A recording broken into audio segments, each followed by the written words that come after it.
we are bringing to you right now. After summoning Mahua Moitra on 31st of October, the panel is unlikely to summon any more witnesses.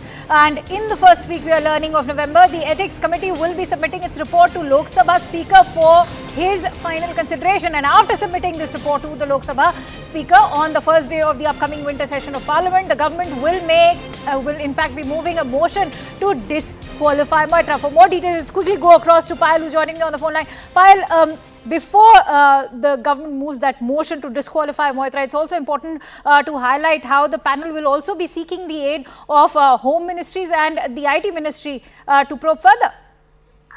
The government, in fact, three ministries in the government will have to respond to the letter which has been written by the Ethics Committee.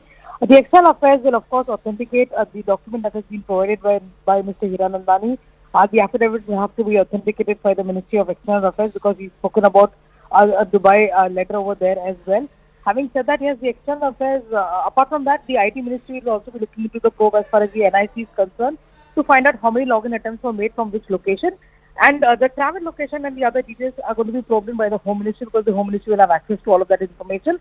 After they get that, what we're given to understand, Akansha, is on the 31st, Mahua is going to be summoned, and after that, the committee feels that they do not need to summon any more witnesses because whatever questions that were asked and whatever allegations were put in by both Nishikant Dubey and Jay Anand have essentially seen a reply in the affidavit that Mr.